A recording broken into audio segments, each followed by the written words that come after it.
আমাদেরকে বলেছে আমরা রাজাকার, আমাদের বলেছে আমরা আলবদর, আমরা নাকি আশামস, আমরা নাকি স্বাধীনতা বিরোধী।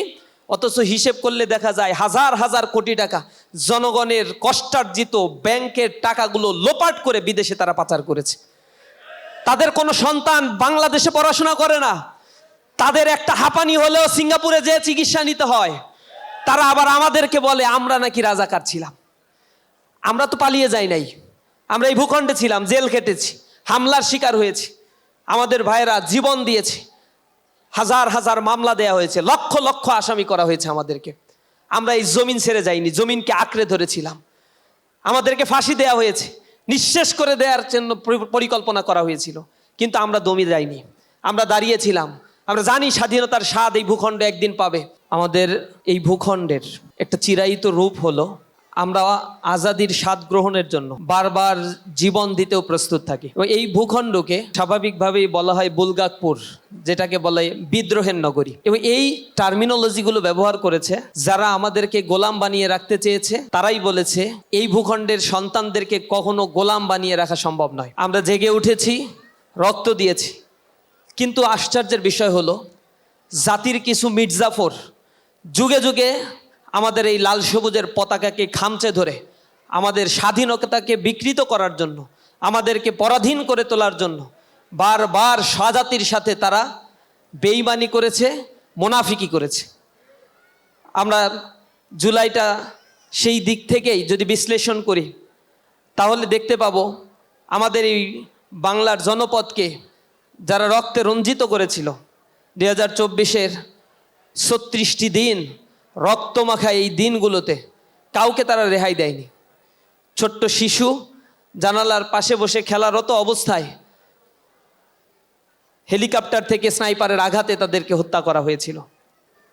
শিশু জাবের যখন তার বাবার হাত ধরে বিজয় উল্লাস পালনের জন্য রাস্তায় নেমেছিল তখন তাকে বুলেটের আঘাতে ঝাঁঝরা করে সেই শিশু বালকটিকে পৃথিবীর মায়া থেকে তাকে বিদায় নিতে হয়েছিল। অসংখ্য নাম জানা না জানা অজানা মানুষের রক্তে এই সবুজ ভূখণ্ড বারবার রঙিন হয়েছে। রক্ত দিয়া আজাদির সন্তানেরা গোলামির জিঞ্জির থেকে মুক্ত হয়ে নিজেদেরকে স্বনির্ভরশীল আত্মপ্রত্যয় হিসেবে গড়ে তোলার জন্য চেষ্টা করেছে। কিন্তু সাংস্কৃতিক দাসত্ব, অর্থনৈতিক গোলামি, রাজনীতিক প্রভুত্বের কাছে বারবার কিছু স্বার্থলোভী স্বার্থান্বেষী মহল তারা নিজেদের মস্তিষ্ককে বিকৃত করে ফেলেছে। চাঁদাবাজি, লুটেরাজ, সম্পদের পাহাড় তৈরি করা, নিজেদের আলিশান জীবনযাপন করার জন্য এই ভূখণ্ডকে তারা পরাধীন করে তুলেছে। লক্ষ লক্ষ মানুষকে তারা, এ জাতির মানুষগুলোকে তারা বিপর্যস্ত করেছে। আপনারা লক্ষ্য করবেন এই অংশে যখন ব্রিটিশরা এসেছিল, ব্রিটিশরা 190 বছর আমাদেরকে পরাধীন করে রেখেছিল। যাদের মাধ্যমে এই পরাধীনতা তারা তৈরি করেছিল তারা ছিল এই বাংলারই মানুষ, এই বাংলার রূপ রস গন্ধে বেড়ে ওঠা, এই বাংলার সুবিধাভোগী কিছু স্বার্থান্বেষী যাদেরকে আমরা মির্জাফর বলি, ঘসেরি বেগম বলি, উর্মি চাঁদ বলি, রায় দুর্লভ বলি। এই মানুষগুলো এই স্বদেশেরই মানুষ ছিল। এরা সিরাজউদ্দৌলার আপন লোক ছিল, শাসক গোষ্ঠীর আশেপাশে থাকতো, সেনাবাহিনীর প্রধান ছিল, অর্থ মন্ত্রণালয়ের দায়িত্বে ছিল।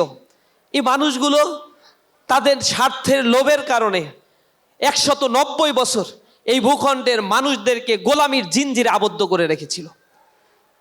তারা মুর্শিদাবাদকে ফাঁকা করে দিয়েছিল, তারা ঢাকা নগরীকে দারিদ্রতার শীর্ষে নিয়ে গিয়েছিল, আর গড়ে তুলেছিল কলকাতা নগরী, কলকাতা বন্দর। এভাবে করে একটা জাতিকে দীর্ঘ সময় ধরে পরাধীন করে ভিক্ষাবৃত্তির একটা জাতিতে পরিণত করেছিল। সে জায়গা থেকে সাংস্কৃতিক গোলামির জন্য যারা তাদের গোলাম হয়ে গিয়েছিল ন্যারেটিভ বয়ান উৎপাদন করেছিল, জাতির মধ্যে তারা বিভক্তি তৈরি করেছিল, বিভাজন তৈরি করেছিল। জাতি যাতে সামনের দিকে এগিয়ে যেতে না পারে তাদেরকে পেছনে খামচে ধরে টেনে নিয়ে আসার জন্য বারবার 71-এর ন্যারেটিভ, বারবার তারা রাজাকার, আলবদর, আশামস নিয়ে এসে এদেশের জন্মগ্রহণকারী এদেশের সন্তানদেরকে তারা শততা বিভক্ত করে ফেলেছিল। আমাদেরকে বলেছে আমরা রাজাকার, আমাদের বলেছে আমরা আলবদর, আমরা নাকি আশামস, আমরা নাকি স্বাধীনতা বিরোধী। অথচ হিসেব করলে দেখা যায় হাজার হাজার কোটি টাকা জনগণের কষ্টার্জিত ব্যাংকের টাকাগুলো লোপাট করে বিদেশে তারা পাচার করেছে। তাদের কোনো সন্তান বাংলাদেশে পড়াশোনা করে না, তাদের একটা হাঁপানি হলেও সিঙ্গাপুরে যেয়ে চিকিৎসা নিতে হয়। তারা আবার আমাদেরকে বলে আমরা নাকি রাজাকার ছিলাম। আমরা তো পালিয়ে যাই নাই, আমরা এই ভূখণ্ডে ছিলাম, জেল খেটেছি, হামলার শিকার হয়েছি, আমাদের ভাইয়েরা জীবন দিয়েছে, হাজার হাজার মামলা দেয়া হয়েছে, লক্ষ লক্ষ আসামি করা হয়েছে আমাদেরকে। আমরা এই জমিন ছেড়ে যাইনি, জমিনকে আঁকড়ে ধরেছিলাম। আমাদেরকে ফাঁসি দেয়া হয়েছে, নিঃশেষ করে দেওয়ার জন্য পরিকল্পনা করা হয়েছিল, কিন্তু আমরা দমে যাইনি, আমরা দাঁড়িয়েছিলাম। আমরা জানি স্বাধীনতার স্বাদ এই ভূখণ্ড একদিন পাবে। জালিম যত জুলুম করুক না কেন, যত রাত গভীর হয়, সকাল তত দ্রুত প্রভাতের সূর্য উকি মারে, রঙিন আলোয় সমাজ ব্যবস্থাকে উদ্ভাসিত করে তোলে। আমরা সেই ভোর বিহনে পাখির কলরব হয়ে প্রতিটা মানুষের কর্ণকুহরে আজাদির কথা বলে তাদেরকে জাগিয়ে দেওয়ার জন্য চেষ্টা করেছি। আমরা বলেছি, যদি কেউ আমাদেরকে শাসন করতে চায়, জুলুম করতে চায়, শোষণ করতে চায়, তাহলে আমরা আমাদের রক্ত দিয়ে বারবার তা প্রতিরোধ করে তুলব ইনশাআল্লাহ। সাংস্কৃতিক আগ্রাসন দিয়ে এই জাতির মধ্যে যে বিভক্তি তৈরি করেছে, জাতিকে সামনের দিকে এগিয়ে না নিয়ে পশ্চাদপদ করে একটা জাতিকে যেভাবে ধ্বংস করার জন্য মিডিয়া কু করা হয়েছে, মিডিয়া ট্রায়াল এখন পর্যন্ত চলছে, মিডিয়াগুলো ফ্রেমিং করছে, ডিফ্রেমিং করছে, কালচারাল ফ্যাসিস্টটা এখনো পর্যন্ত বিদ্যমান রয়েছে, জুলাইকে নিয়ে আজে বাজে কথা বলছে, শহীদের আত্মত্যাগগুলো নিয়ে তারা নানা ধরনের বয়ান উৎপাদন করার চেষ্টা করছে। যারা জুলাই সেদিন রাস্তায় দাঁড়িয়েছিল তারা নাকি মব ক্রিয়েট করেছিল, কিন্তু শেখ হাসিনা সেদিন হাজার হাজার মানুষকে হত্যা করেছিল, তা তাদের চোখে আর মব ক্রিয়েট হয় না। এদেরকে আবার নিয়ে গিয়ে পত্রিকা হাউসগুলোতে, মিডিয়া হাউসগুলোতে অতিথি করে তৈরি করা হয়। গ্রেপ্তার করা হয়েছে যাদেরকে, তাদেরকে এই গণহত্যার দায়ে এখনো পর্যন্ত শাস্তি না দিয়ে বীর দর্পে তাদেরকে ছেড়ে দেওয়া হচ্ছে। এই জমিনে তারা আবার আতাত করে এদেশের ব্যবসা বাণিজ্য, ব্যাংক, বিমা, স্কুল, শিক্ষা প্রতিষ্ঠানগুলো সব কিছু তারা আগের মতো করে কন্ট্রোল করছে। মানুষ স্বস্তি ফিরে পায় নাই। এই স্বস্তির স্বাদ, আজাদির স্বাদ ফিরে পাওয়ার জন্য আমাদের এই সংগ্রাম অব্যাহত থাকবে। কালচারাল জায়গা থেকে মানুষের কাছে আমাদের এই সংস্কৃতির বার্তাগুলো পৌঁছে দেওয়ার জন্য আমাদের জায়গা থেকে আমরা চেষ্টা করছি। বাংলাদেশের প্রত্যন্ত অঞ্চলগুলোতে সংস্কৃতি শিল্পী গোষ্ঠীর মাধ্যমে জুলাইকে মানুষের কাছে উপস্থাপন করার জন্য আমরা চেষ্টা করছি। বাংলাদেশের প্রতিটি জেলা, পাহাড়া, মহল্লাগুলোতে আমাদের এই সাংস্কৃতিক উৎসব হচ্ছে। শিশুদেরকে নিয়ে, যুবকদেরকে নিয়ে, কিশোরদের এবং বড়দেরকে সম্মিলিত করে জুলাই যে সবার ছিল, এই চেতনাকে সকলের অন্তরে ধারণ করে নতুন বাংলাদেশ বিনির্মাণের সংকল্প নিয়ে আমরা আমাদের কার্যক্রম পরিচালনা করছি। আপনারা আমাদের সাথে থাকবেন।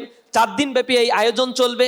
আগামীকাল থেকে এক্সিবিশন চলবে, সাংস্কৃতিক পরিবেশনাও চলবে। সকলে আপনারা আপনাদের বন্ধু বান্ধব, আত্মীয় স্বজন, আপনাদের পরিবারের সকল সদস্যদেরকে নিয়ে আমাদের এই আয়োজনে পাশে থেকে আমাদেরকে উৎসাহ দিবেন। সকলকে আজকের এই আয়োজনে থাকার জন্য ধন্যবাদ জানাচ্ছি। বিশেষ করে সাইমুমকে ধন্যবাদ জানাচ্ছি ইউনিক এই আয়োজন করার জন্য। 130 জন শহীদ হয়েছে, যারা শিশু, যারা কিশোর ছিল, যাদের এখনো পর্যন্ত বয়স হয়নি চাকরির, বয়স হয়নি ব্যবসার, বয়স হয়নি কোনো সুবিধাভোগের।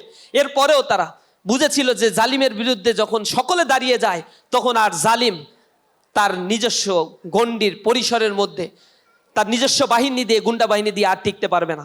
মানুষ নেমে এসেছিল, আজাদির স্বাদ আল্লাহ রাব্বুল আলামিন আমাদেরকে দিয়েছেন।